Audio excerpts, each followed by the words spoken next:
Hola, amada familia Corandeo. Este es nuestro segundo devocional matutino 2025, Verdad para Vivir. Bienvenidos. Mayo 28.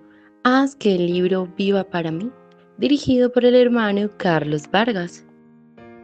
Después Jesús les dijo: Esto es lo que yo les decía cuando todavía estaba con ustedes, que era necesario que se cumpliera todo lo que sobre mí está escrito en la ley de Moisés, en los profetas y en los salmos. Entonces les abrió la mente para que comprendieran las escrituras. Lucas 24, 44 al 45. El hermano Carlos Vargas es miembro líder de la Iglesia Defensores de la Fe Cristiana de la ciudad de Sogamoso, Boyacá, oriundo de Floresta, Boyacá, Colombia. Padre de 3 hijos, separada de su esposa Yolanda hace 25 años, teniendo como su profesión la petrografía, ahora busca con mucha dedicación estudiar y aprender de la roca inconmovible de siglos. Su pasatiempo preferido es montar la bicicleta y pasear admirando la grandeza de la creación de Dios. Muy buenos días, mis hermanos. ¿Cómo se encuentran el día de hoy?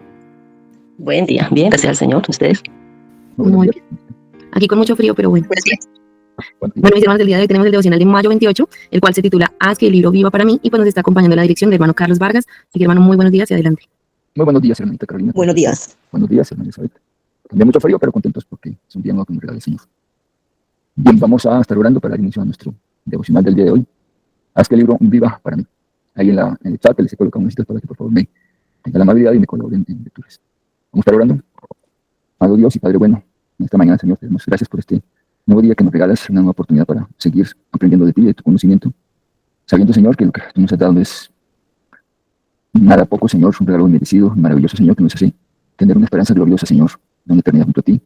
Y a saber que en tu palabra, en tu preciosa palabra, encontramos todo lo que tú has profetizado y todo lo que has planeado a través de tus escritos para que todo aquel que se inquiete y se interese en ti pueda llegar a conocer ese plan glorioso de salvación que tú has establecido para todo ser humano. Te damos muchas gracias, Señor, por haber abierto nuestra mente, nuestro entendimiento, nuestro corazón para atesorar esta palabra preciosa, Señor. Te rogamos que nunca escasee la lectura de nuestras vidas, Señor, que estemos cada día más comprometidos con la labor que nos diste, de ser tus testigos, tus embajadores, tus pregoneros aquí en la tierra en este tiempo que nos has permitido vivir. Nos ayude, Señor, a ser cada día más avisados, Señor, de las cosas que vendrán, de todo aquello que tú has establecido en tu glorioso plan. Ayúdanos, Señor, cada día a llevarnos más a este mundo, a vivir el Evangelio de una manera práctica y de una manera eficaz, Señor. Que podamos, de alguna manera, Señor, cumplir esa gran comisión que tú nos diste, Señor. Que seamos cada día más esforzados para hacer tu obra, Señor. Porque esa obra, Señor, nos goza el corazón de gozo, se hincha de gratitud, Señor, cada vez que vemos ese regalo maravilloso que tú nos diste en Cristo Jesús. Ayúdanos, pues, cada día, Señor, a seguir creciendo, a seguir explorando, Señor, todas estas riquezas preciosas de tu palabra, Señor, para que, así como somos entendidos en muchas cosas, lo seamos más en lo que es tu plan de salvación, tu gloriosa redención, esa reconciliación que tuvimos con nuestro Padre Celestial, y podamos transmitirla de manera eficaz a todo aquel que demande razón de nuestra fe, Señor, que podamos dar una explicación clara y concisa de que tú, bendito Espíritu Santo, Señor, esté tocando los corazones y haciendo que cada vez que nuestra boca se abra, Señor, tú inquietes al oyente, Señor, que lo hagas traer comisión de pecado, Señor, y entienda ese glorioso plan que tú tienes para toda criatura, Señor. Así que, Señor, te damos gracias y quedamos en tus manos, Señor. En el nombre de Jesús. Amén. Amén. Bien, ¿quién querría colaborarme con la lectura de este bien? Hermanita Estela, adelante, pues. Sí, Señor. Mayo 28. Haz que el libro viva para mí. Después Jesús les dijo: Esto es lo que yo les decía cuando todavía estaba con ustedes, que era necesario que se cumpliera todo lo que sobre mí está escrito en la ley de Moisés, en los profetas y en los salmos. Entonces les abrió la mente para que comprendieran las escrituras. Lucas 24, del 44 al 45. Con el pasar de los años, varias películas han buscado representar la crudeza y brutalidad que rodearon la crucifixión de Cristo, aquella tortura implacable y total que transformó a Cristo en poco más que un montón de sangre y carne para cuando llegó, apenas consciente, al Gólgota. Después de una escena tan espantosa, quizás respondamos con lágrimas y sentimientos de pesar y remordimiento, o bien con confusión, y que nos preguntemos: ¿por qué tuvo que suceder esto? ¿Qué ocurrió en verdad allí? Sin embargo, por más que nos conmueva presenciar la crucifixión de Jesús, ya sea en persona como los discípulos o a través de la representación de un artista, no es suficiente para dar fe salvadora a un individuo. En cambio, la forma principal de tener un encuentro salvador y definitivo con Jesús es por medio de la palabra de Dios. El apóstol Pablo exhortó a los creyentes con estas frases: ¿cómo pues invocarán a aquel en quien no han creído? ¿Y cómo creerán en aquel de quien no han oído? ¿Y cómo oirán sin haber quien les predique? ¿Y cómo predicarán si no son enviados? Romanos 10, 14, 15. La gran necesidad de todas las épocas es la proclamación de la palabra de Dios. Este fue el propósito de la interacción de Jesús con los discípulos en Jerusalén aquel primer domingo de resurrección. Ellos estaban confundidos y sin esperanza después de la crucifixión de su Señor. Entonces, mientras se escondían en una habitación cerrada, el Salvador se les apareció y los llenó de terror. Lucas 24:37. ¿Cómo logró calmar su corazón?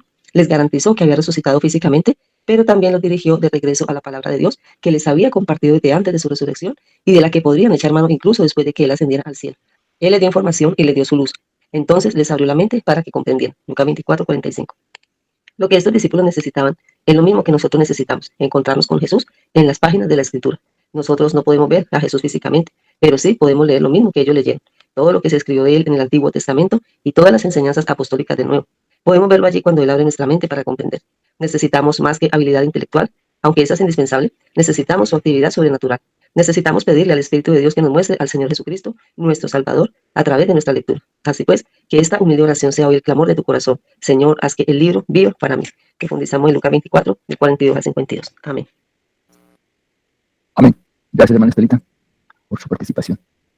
Bien, iniciando el tema de esta mañana, recordemos que Alistair, iniciando su escrito, nos dice que sobre la representación de la pasión de Cristo se han hecho muchas películas y de pronto quizás recordemos hoy en el 2004-2005 cuando se estrenó La Pasión de Cristo de Mel Gibson en las pantallas de cine. Pues yo me acuerdo muy bien de esa vez que vi la película y realmente sí siente uno bastante como indignación, como tristeza de lo que pasó allí. Yo me acuerdo que aquella vez llevé a mis hijos, están muy pequeños, pero no tenía como la claridad completa, o mejor más clara la que tengo el día de hoy con respecto a lo que sucedió y por qué pasó y todo el contexto que rodea la crucifixión del Señor Jesús. Fue algo que nos causó bastante inquietud, como nostalgia, indignación, como muestra el actor de esta película, o productor más bien, la realidad de ese cruento y brutal acontecimiento. Fue golpeado, fue torturado implacablemente hasta llegar casi inconsciente al Gólgota, al monte de la calavera. Y sin embargo, por más que sea muy real y muy vívido lo que pasó, pues sinceramente no alcanza a ser suficiente para más que indignarnos, que no hay una conversión, no hay ese contexto que nos da explicación de por qué pasó aquello, de que si lo que sucedió pudo haberse evitado, de por qué Dios permitió tan cruel y tan cruento acontecimiento en el Señor Jesús. Había muchas preguntas, pero sencillamente no pasó más que un momento de emoción, un momento de indignación, pero no hubo cambio manifiesto en aquellas personas que vimos lo que vieron en esta película. Así pasa casi siempre cuando tenemos oportunidad de ver algún acontecimiento del Señor Jesús. Nos inquieta, pero no pasa allí. Así que es determinante que mejor que entendamos que el sacrificio que el Señor Jesús realizó en la cruz no fue un evento separado de todo lo que está escrito en el Antiguo Testamento, de que lo que sucedió allí era un plan elaborado por nuestro Padre Celestial de obtener la salvación de aquellos que creyeran. Si nos preguntamos por qué tuvo que pasar esto, en este momento ya lo sabemos. Si ocurrió de verdad exactamente como pasó allí, pues bastante aproximado sí estuvo, porque uno lee la palabra y ve que hay mucha de lo que dice presente que fue muy real. Y a la pregunta, ¿será necesario que eso sucediera así? Pues sabemos que no había otra manera, que allí estaba el Señor Jesús pagando nuestro pecado, poniéndose en nuestro lugar y haciendo que todo ese castigo que Él recibía nos estaba exonerando a nosotros, porque Él se puso por amor a nosotros, sustituyéndonos para que no pasáramos por eso. Así es que debemos entender que lo que sucedió allí está conectado con lo que está escrito en el Antiguo Testamento, que lo que allí sucedió ya estaba profetizado y claramente lo dice Lucas cuando el Señor les dijo, escrito está, y así fue necesario que el Cristo padeciese y resucitase de los muertos al tercer día. Tenía que ser de esa manera, puesto que el Señor, Dios Todopoderoso, había establecido una ley y esa ley tenía que cumplirse porque Él es justo. Si la paga del pecado de la muerte, Él tenía que hacer juicio y cobrar la vida. Pero no nos cobró nuestra vida, sino cobró la del Señor Jesús para que fuésemos libres de pecado. Aquí es relevante y tiene mayor sentido Juan 3:16, donde dice, porque de tal manera amó Dios al mundo, que dio a su Hijo unigénito para que todo aquel que en él crea no se pierda, mas tenga vida eterna. Esa fue la razón por la que el Señor Dios Todopoderoso permitió y estableció ese plan glorioso de la salvación en aquel tiempo. Y no fue que se le ocurriera de un momento a otro por la situación que vivíamos. Sabemos que desde antes de la fundación del mundo, el Señor preparó este plan para restaurar lo que ya sabía de antemano que Adán y Eva iban a fallar. En Romanos 10, 14 al 15, por favor, si alguien lo tiene listo. Nos comentan. Vale, adelante, hermana Slaika. Dice, ¿cómo pues invocarán a aquel en el cual no han creído? ¿Y cómo creerán en aquel de quien no han oído? ¿Y cómo oirán sin haber quien les predique? ¿Y cómo predicarán si no fueren enviados? Como está escrito, cuán hermosos son los pies de los que anuncian la paz, de los que anuncian buenas nuevas. Amén. Amén. Qué hermosa expresión esta última que acabas de leer. Cuán hermosos son los pies de los que anuncian la paz, de los que anuncian buenas nuevas. Quizás tú te sientas representado como este que tiene ese sentir de anunciar la paz a través del Evangelio. Pero es preciso, como lo dice Pablo en Romanos, cómo invocarán a aquellos en quien no han creído, y cómo creerán en aquel a quien no han oído, y cómo irán sin haberles quien les predique, y cómo predicarán si no fueren enviados. Es como una cadena, como un eslabón de acciones que nos deben llevar a ser esos testigos que el Señor quiere que seamos. Claramente nadie va a creer si no escucha el mensaje del Evangelio. Y si nadie predica, pues ¿cómo van a oír? Y la primera parte de la acción dice, ¿y cómo predicarán si no fueren enviados? Por tanto, lo que el Señor Jesús realizó después de su regreso, de su resurrección a este mundo, fue preparar a los discípulos para enviarlos. Él mismo se encargó de establecer las pautas de cómo tendrían que ir a llevar su Evangelio. Y sabemos que en ese momento ellos estaban totalmente asustados, confundidos, desesperanzados porque el Señor había partido. Ellos no pensaban que eso fuese a pasar. No cabía en sus cabezas de que aquel a quien estuvo con ellos 3 años, que les demostró su poder, que demostró sus credenciales como el Mesías, hubiese partido. Estaban confundidos. Pero el Señor Jesús, al llegar, después de haber muerto, primero los asustó tremendamente porque apareció, como lo leemos, apareció de repente en un lugar donde estaba todo cerrado y la puerta con tranca, y no había manera que alguien llegara porque ellos estaban escondiéndose precisamente de que los atraparan y los mataran también. Cuando de pronto el Señor aparece en medio de ellos, se asustaron tremendamente y pensaron que era un fantasma. Y el Señor los calmó y les hizo entender que Él era, que Él había vuelto, que lo tocaran, que era real. Eso pasó y fue algo notorio porque a partir de ahí, cuando Él les contó, les hizo ver que Él mismo era y que había vuelto, como que rompió el hielo diciéndoles después, ¿tienen algo de comer? Tengo hambre. Y le dieron un pez con miel, con pan de miel, y comió. Y de hecho ya vieron que sí era real. Y de ahí en adelante duró 40 días preparándolos para la gran comisión. De hecho, algunos comentaristas bíblicos concluyen que esta parte que acabamos de leer, de Lucas 24, 44, 45, es solo un resumen de lo que pudo haber enseñado durante el tiempo que estuvo con ellos después de la resurrección, hasta que ascendió a los cielos. Y eso pues, está en el capítulo 1 de Hechos, y eso duró 40 días preparándolos después de su resurrección.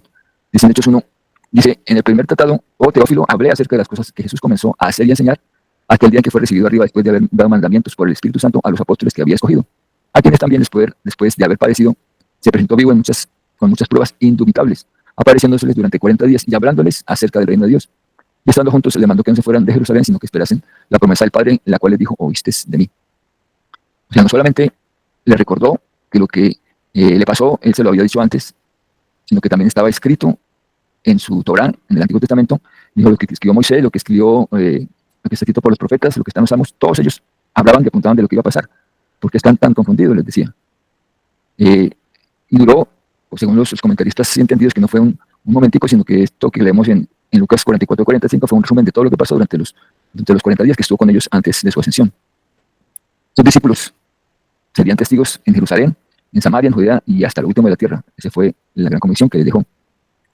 Él los iba a enviar, pero antes les pidió que permanecieran en Jerusalén hasta que fueran llenos del Espíritu Santo. Serían investidos de poder para llevar a cabo la extensión del Evangelio. Ellos predicaban y el Espíritu Santo haría su labor de convicción de pecado y esperanza de salvación en el corazón de los oyentes. Eso que nuestro Señor Jesús hizo al enviar a los discípulos en ese momento, capacitándolos y dándoles las herramientas necesarias para que hicieran su labor, hoy es también real. Debemos seguir la gran comisión y estamos llamados a predicar a tiempo y fuera de tiempo, en todas partes, en todo momento. Y el Espíritu Santo, nuestro precioso ayudador, estará allí trayendo convicción a los oyentes para que entiendan y para que su mente sea abierta, así como fue abierta las escrituras a los primeros discípulos, porque ellos no recordaban lo que había pasado, o si recordaban no entendían por qué tuvo que pasar tales cosas. Hoy por hoy, tú, hermano y hermana que estás escuchando, sabes y entiendes claramente por qué tuvo que pasar esto, y eso lo podemos explicar, y la razón de por qué creemos y por qué sabemos que eso sucedió fue muy real. Estamos llamados a abrir nuestra boca y el crecimiento, la convicción, alabar el Espíritu Santo a aquellos a quien el Señor esté tocando. Pues podemos esforzarnos por ser claros y explicar con convicción, pero si el Espíritu Santo no interviene en el corazón para dar fe y arrepentimiento, pues no haremos mucho. Solo será como un testimonio de que se les predicó y que el juicio vendrá sobre ellos. De cualquier manera es nuestra labor, se conviertan o no se conviertan, es predicar la sana doctrina, predicar lo que realmente sucedió en el Calvario y lo que fue el plan, lo que es el plan de salvación para toda criatura. Así que es una cadena de varios eslabones que comienza con la necesidad de llevar esas buenas noticias de salvación. Y así sus discípulos fueron enviados a iniciar esta dura labor, gozosa, pero dura por cuanto tenían que sacrificar sus vidas, tenían que negarse a sí mismos, pero tenían, igual que nosotros, la esperanza de que al final estaremos haciendo la obra del Señor y que seríamos llevados a hacerlo con alegría, porque Es parte de nuestra razón de ser. Somos seguidores de Cristo y como seguidores, esta es una de las tareas que nos toca realizar. Y llevar con gozo, con alegría, con gallardía esta gran comisión porque representamos al Señor Jesús. Y Él fue gozoso cuando lo hizo. Así que sucesivamente, generación tras generación, los escogidos son llamados y enviados a realizar esta tarea evangelística. Esta tarea evangelística es el corazón del Evangelio y de la palabra de Dios. Nuestras creencias no tendrían razón de ser si no evangelizáramos. Lo sucedido en el Calvario es el centro de la Escritura. Es el momento en que el Señor cumplió las promesas que hizo en el Antiguo Testamento. Cuando el Señor Jesús dice que estas cosas estaban escritas, pues fueron dichas por Moisés, por los profetas, y quien usamos estaba escrito de él, lo podemos ver claramente en cada una de las citas que vamos a ver ahora. Por ejemplo, en Génesis 3:15, esa fue la primera manifestación de las promesas que el Señor iba a hacer para toda la humanidad. No solamente fue el juicio que realizó sobre Adán por su desobediencia, sino que ahí hizo juicio, pero el juicio lo acompañó con una promesa. ¿Alguien lo tiene listo? Génesis 3:15. Yo. Adelante, sí, señora. Y pondré enemistad entre ti y la mujer, y entre tu simiente y la simiente suya. Esta te herirá en la cabeza y tú le herirás en el calcañar. Amén. Sí, está ahí, gracias. Esta es la primera manifestación de promesa en la cual el causante de la desobediencia de Adán iba a ser enjuiciado. Ciertamente, cuando dice entre tu simiente y la simiente suya, está hablando, la simiente es el Señor Jesús, quien le herirá la cabeza y él le herirá el calcañar. O sea, va a sufrir, pero finalmente quien lleva la mayor pérdida va a ser Satanás, porque recibirá una herida de muerte cuando el Señor fue crucificado en la cruz, porque ahí destruyó a Satanás, destruyó el pecado y destruyó nuestro comportamiento para vivir una vida nueva. Lo sucedido en esa cruz del Calvario ciertamente estaba dando cumplimiento a esta profecía escrita por Moisés en el Génesis. Lo mismo que los ritos de expiación de pecados que se realizaban cuando se sacrificaba un cordero sano, perfecto, y había derramamiento de sangre. Ese era un tipo de sacrificio del que el Señor Jesús iba a ser objeto. Ahí estaba hablando Moisés de lo que sería más adelante el sacrificio del Señor Jesús. Esos sacrificios eran tipo del sacrificio que el Señor iba a recibir en su debido tiempo. Dice, como cordero mudo fue llevado al matadero. Eso precisamente estaba escrito y así fue como sucedió cuando el Señor Jesús fue a la cruz. Asimismo, las profecías que hablaban de Jesús, la más precisa y la más clara y concisa está en Isaías 53. No lo vamos a leer, ustedes lo conocen. El verbo sufriente. Es un cuadro perfecto del Señor Jesús y todo lo que le iba a acontecer. Cada palabra que habló Isaías en este escrito de profecía se cumplió de una manera infalible en el momento que el Señor Jesús murió. Asimismo, se profetizó del Antiguo Testamento tantas cosas como su nacimiento original, el lugar de su nacimiento, el nombre que debería llevar, su ascendencia, que sería el hijo de David, de la descendencia de la tribu de Judá. Inclusive habla la palabra del Señor sobre la entrada triunfal en un pollino de asna. Hasta esos detalles está escrito, está profetizado. La traición de Judas, su amigo, y el precio que pagó por la traición. En Zacarías 11:12 dice esto. Su sepultura con los ricos, en Isaías 53, de 9 al 12. Así como su resurrección el tercer día en Isaías 25:8, etcétera, etcétera. Se cumplieron más de 324 profecías individuales relacionadas con el Mesías en su vida y su obra. Todo lo que está escrito en la palabra del Señor en el Antiguo Testamento referente al Señor Jesús se cumplió. Entonces nos preguntamos por qué los judíos no lo reconocieron con tantas profecías. Ellos estudiaban la Torá de una manera casi que sagrada, se aprendían la Torá, pero no veían lo que estaba escrito allí, porque el Señor Jesús hablaba en las Escrituras de todo lo que tenía que padecer, de cómo vendría, dónde sería. Todas estas profecías estaban allí. Sin embargo, el pueblo judío nunca entendió, no fueron abiertos sus ojos. Tal vez el Señor lo dijo cuando dijo las parábolas que les hacía para que algunos entendieran y otros no. Quizás estaban vedados sus ojos para que entendieran y se cumpliera la profecía de que iba a ser muerto. Del contrario, si ellos hubiesen entendido, nunca lo hubiesen matado y estaríamos sin redención. De una u otra manera, el Señor les recordó que todo lo que le pasó a él estaba escrito ya, le dijo a sus discípulos. Lo remitió a las Escrituras y hoy también nos remite a nosotros a las Escrituras para que tengamos claro que lo que pasó era un plan perfecto de nuestro Padre eterno y que tenía que suceder sí o sí. Tenía que pasar porque estaba escrito y así él lo había hilvanado. No había otra manera de salvarnos, tenía que ser de esa manera. Y así como no hay otra manera de la salvación hoy en día que por medio de la predicación del Evangelio. No hay otra manera, es por la locura de la predicación y la intercesión de nuestro hermoso Espíritu, tanto que nos trae convicción de pecado. En Abraham, en Juan 8:56, también cuando dijo Abraham, se regocijó de que debería ver mi día y lo vio y se alegró. Abraham vio el día del Señor Jesús, está escrito que él vio su día. ¿Y cómo lo vio? Dice, esta afirmación significa que Abraham, en su esperanza en la promesa de Dios, anticipó y se alegró por la llegada de Jesús, el Mesías. Pues se regocijó cuando recibió la promesa de que en su simiente serían benditas todas las naciones de la tierra, por cuanto obedeciste mi voz, dijo Abraham. Y entendamos que cuando habla de tu simiente, está hablando del Señor Jesús, porque el Señor Jesús fue descendiente de Abraham. Cuando le dijo, Por mí mismo he jurado, dice Jehová, que por cuanto has hecho esto y no me has rehusado tu hijo, tu único hijo, de cierto te bendeciré y multiplicaré tu descendencia como las estrellas del cielo y como la arena que está a la orilla del mar, y tu descendencia poseerá las puertas de sus enemigos. En tu simiente serán benditas todas las naciones de la tierra. Él entendió y creyó y vio la venida del Señor Jesús en su simiente, que iba a rescatarnos y que por la fe íbamos a creer en la salvación por medio de su sacrificio. Lo mismo en Juan 5:39, si alguien por favor me lo lee, es solo la recomendación a sus discípulos antes de la ascensión.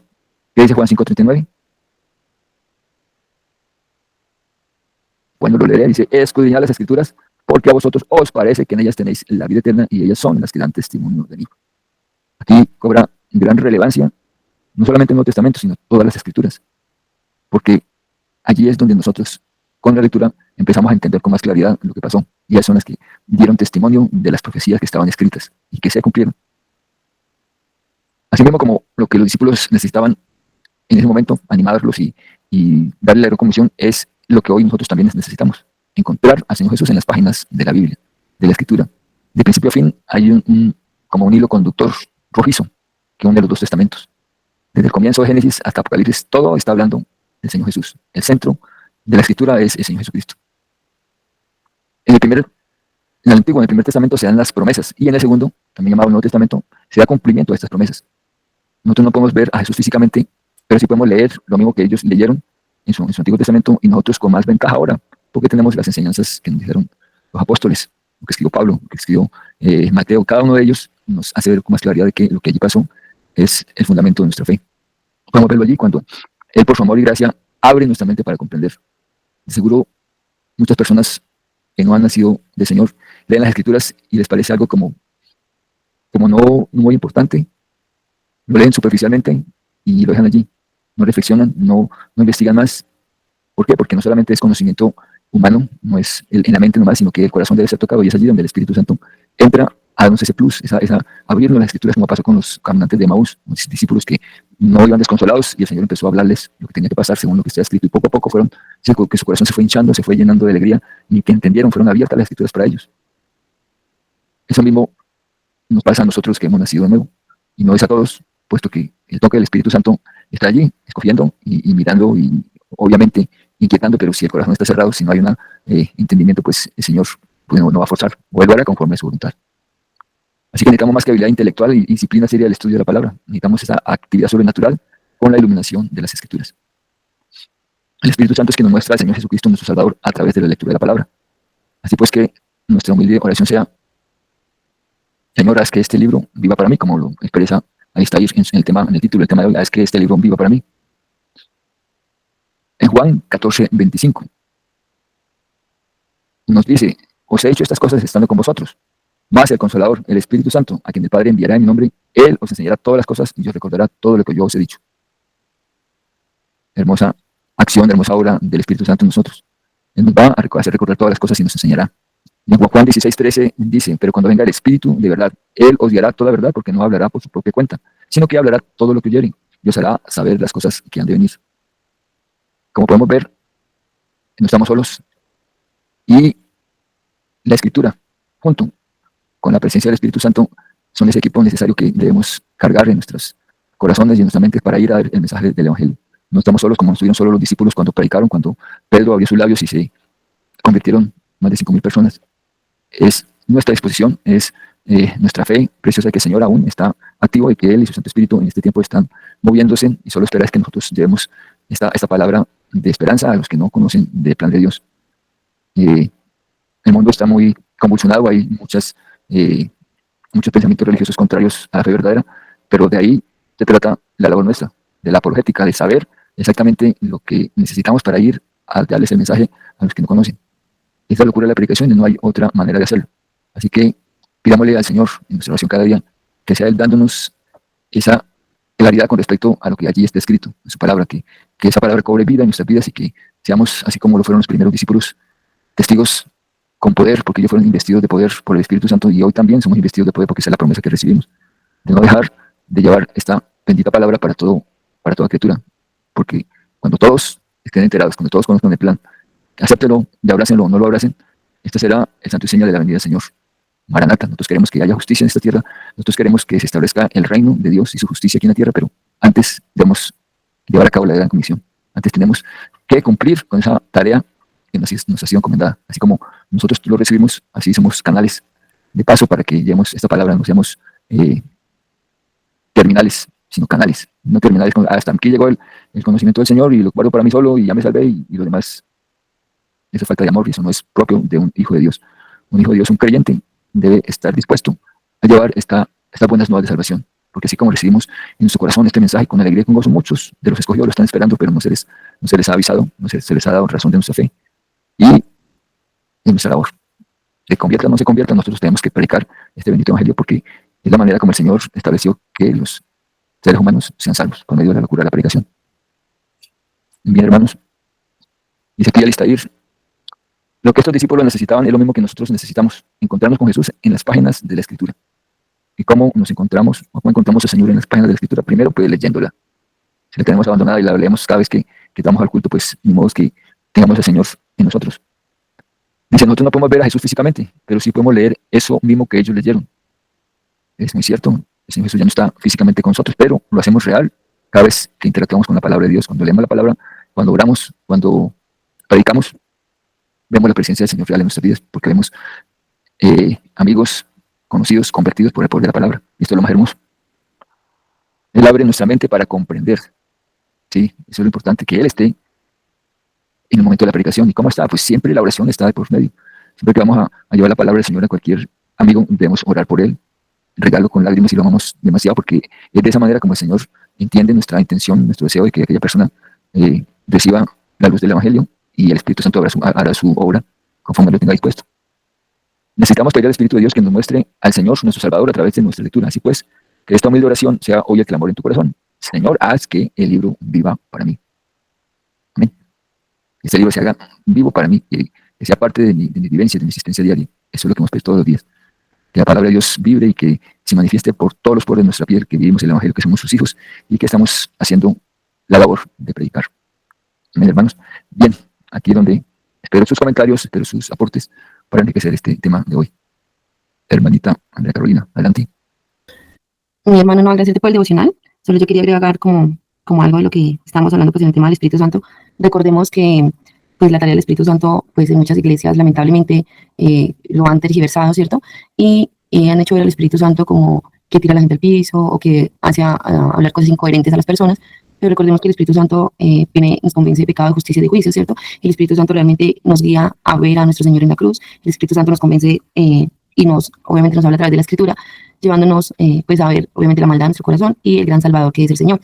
Aparte de esto, pues también recordemos que, digamos, que no es como que nosotros le pidamos o que el Espíritu Santo nos pida permiso a nosotros para orar, porque pues es una de las personas de la Trinidad, ¿cierto? Entonces, precisamente como el Señor desea, obra en nosotros. En el proceso de santificación de cada creyente, unos van más adelante, otros van más atrás, no es una competencia, sino va precisamente el proceso que lleve cada uno ante el Señor. Y en ese proceso también que tiene que ver, obviamente, no depende, como dice Romanos, del que quiere ni del que puede, sino que el Señor tiene misericordia, pero sí tiene que ver mucho el tema de nuestra comunión con el Señor. Entonces no es que tengamos unos cristianos más inteligentes que otros o unos cristianos más superdotados que otros, sino va mucho más directo el tiempo de la exposición de la Escritura, porque si cada uno de nosotros quiere que el Espíritu Santo obre o hable, pues abrir la Biblia, ¿cierto? Entonces no podemos esperar que el Espíritu Santo obre en nosotros si nuestras Biblias permanecen cerradas. No podemos esperar que estemos teniendo un entendimiento mucho más profundo de la Escritura si no meditamos, si no oramos, si dedicamos el tiempo pues al Señor. Entonces solo era como esto que quería aportar, hermano. Muchas gracias. Amén, hermanita, ciertamente, eso es muy real. Hoy en nuestras iglesias hacen cosas diferentes a la obra del Espíritu Santo. Y donde debemos ser críticos, sí entendemos la palabra, sí sabemos lo que ya está escrito. Veremos que aquello nada tiene que ver con su labor. Toda la gente riendo y bailando de manera estrambótica, todas estas cosas nada tiene que ver con el Espíritu Santo. Él nos va a guiar a entender la palabra y a tener convicción de pecado. Y así que, por último, seguirle recomendando esa constancia de leer la palabra del Señor. Así como el Señor Jesús les recalcó que todo lo que le sucedió a él estaba escrito. Así todas las cosas que aún faltan por cumplirse están escritas también en la palabra y nosotros tenemos que ser juiciosos para saber los tiempos que vivimos y eso está allí escrito en la palabra y están promesas que están por cumplirse aún. Debemos estar vigilantes, velando y llorando porque el día está próximo y no sabemos cuándo será, pero sí sabemos que está muy próximo. Por eso tenemos que estar siempre escudriñando y buscando esas perlas preciosas que el Señor tiene en la Escritura para mantenernos vigilantes y mantenernos confiados de que esos días o que el día final está muy próximo. Y verlo con esperanza, no con terror, sino con alegría, porque se está acabando ya el imperio de Satanás. porque se está ya vislumbrando esa consagración, esa coronación gloriosa del Señor Jesús por todo lo que hizo a favor nuestro. Y eso es algo apoteósico y glorioso, y esa es la esperanza que estamos llamados. Bien, voy a pedir si alguien quiere cerrar este día, mejor este tema de hoy con oración. Veo alguna mano levantada. A la 1, a las 2 y a las 3. ¡Yo! Bien, vamos entonces a pedirle, Señor, Padre Santo. En este día, Señor, te damos honor y gloria a ti por tu maravilloso regalo de la salvación, por habernos escogido, Señor, sin gracia alguna, sin mérito alguno, Señor, de parte nuestra, solo por ti, Señor. No tenemos nada que hacer ni nada que buscar, porque tú nos pusiste todos nosotros desde la fe, desde la inquietud, desde las circunstancias que vivimos para llegar a comprender ese plan glorioso de la salvación que tú tienes, Señor, en Cristo Jesús. Te amamos, Señor, profundamente porque tú hiciste esta preciosa obra para nosotros, más terrible para la vida del Señor Jesús, de nuestro Salvador. Pero eso era lo que tenía que pasar porque tú así lo proviste, Señor. No había otra manera. Tú, conforme a tus atributos y a tu justicia, lo estableciste y lo permitiste así, Señor. Y hoy somos beneficiados, Señor, de ese maravilloso regalo. Te damos gracias, mi Señor, y te rogamos que cada día, en cada uno de nosotros, nazca ese deseo ferviente, Señor, de ser testigos donde quiera que estemos. Que esa palabra preciosa que tú nos diste corra, Señor, y que muchos conozcan. No solo nuestros familiares, sino nuestros amigos y todos aquellos que hoy no te conocen, Señor, para que tu obra, Señor, al final llegue a su fin, Señor. Que todos sean entendidos, que todos sean conocedores de lo que tú estás ofreciendo, y aquellos a quienes reciban y crean sean salvos, Señor, conforme a tu preciosa y perfecta voluntad, Señor. Y nosotros que ya somos agradecidos por esa gracia infinita, te damos hoy y te expresamos gratitud, Señor, por lo que hiciste por nosotros. Y que tu Santo Espíritu, Señor, siempre nos asista, que nos traiga convicción de las cosas que queremos negar en este mundo, que podamos caminar viendo a tu amado Hijo todo el tiempo, Señor, y que podamos cumplir ese propósito de ser cada día más santo, Señor, separados del mundo y destinados solo para ti, Señor. Haz esa obra en nosotros cada día, Señor, y ayúdanos a entender y a ser fuertes, a ser entendidos, Señor, de que todo lo que dejemos en este mundo no va a quedar sin paga, Señor. Tú tienes promesas gloriosas para todos los que viven para ti, Señor, y por eso queremos darte gracias por ponernos eso en nuestro corazón, Señor. Vivir solo para ti, mi amado Dios, rechazando todas las cosas mundanas y viviendo solo para glorificar tu nombre, Señor. Te damos gracias, Padre eterno, en el nombre santo y precioso de Jesús. Amén. Amén. ¿Listos los micrófonos? Firmes y adelante, huestes de la fe. Sin temor alguno. Uy, muchas gracias a todos y buen día. Buen día para todos. Gracias, Elohim. Gracias.